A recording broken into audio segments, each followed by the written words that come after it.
Have you ever wondered what games you should keep or you should lose? Find out here at Purge Reviews. Oregon Trail was a game release and was got a little bit of publicity, even though the game wasn't great and had its problems. Oddly enough, it got a sequel called The Hunt for Food.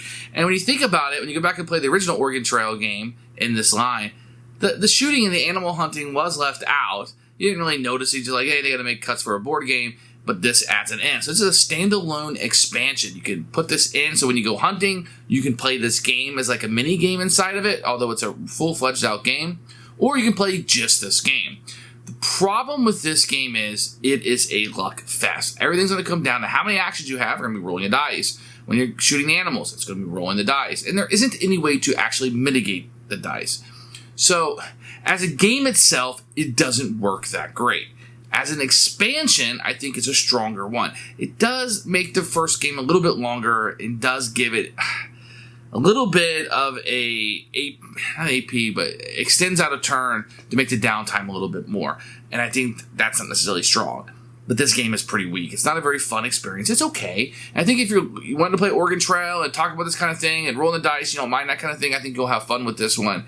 It's just not going to be the great experience that you were anticipating. And the first game of the series is probably better than this one, and at least rides home. I think this one shines more as an expansion to the first one than a standalone game.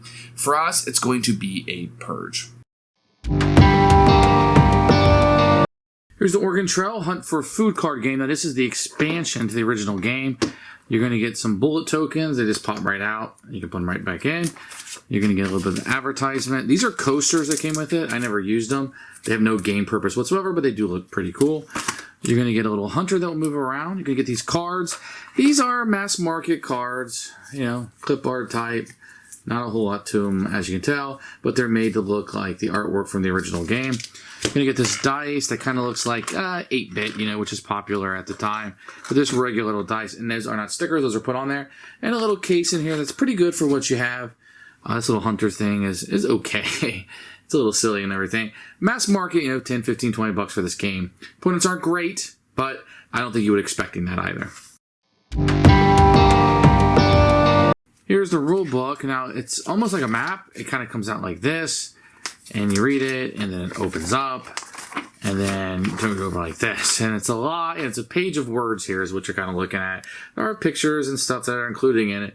It's a fairly easy game. I don't know if the rule book makes it easy, but you can see clarifications here and pictures. It does the best that it can. And oh yeah, there's rules here that include it with the original game. So you have one, the first game, you can use it or it's standalone. The rules are okay. Probably take you 5-10 minutes to get through this. It's mass market, so if you've never played games before, it might be a little trickier or harder because it's a little different than like Monopoly where you're just rolling the dice and move, but it has some new aspects to it. For experienced gamers, it might be a tad easy to pick up and learn. To set up the game, you're going to have a 6x6 grid here. I only have a 4x6 for space purposes. You're going to shuffle up the supply cards. Everybody's going to take a die. You're going to have the hunter set up, and you're going to have some bullets that will be available to you as you play. Players are going to win if they're able to get 600 pounds of meat in the game. You're going to lose if you can't move and you don't have 600 pounds of meat, or everybody dies from the calamities, or you use up all your bullets and you don't have any left. So to start the game out, you have to start on an edge of a board. Then you will roll a single die. And this is kind of how many actions you have. So let's say we rolled and we got the 4. I could do 1, 2, 3, 4 away from where I'm at, and I could flip it over. It's a tree. It's nothing I want.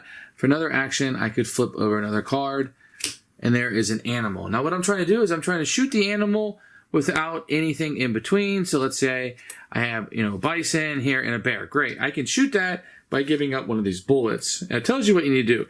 Roll a 1 or 2 to kill the bear. From the bear you shot, you get 196 pounds.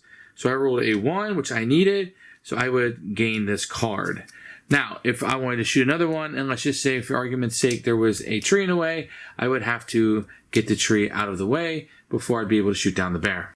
There are some cards you might find along the way that give you broken legs. One crutch card can cure you, etc. There's some calamities that you can find there.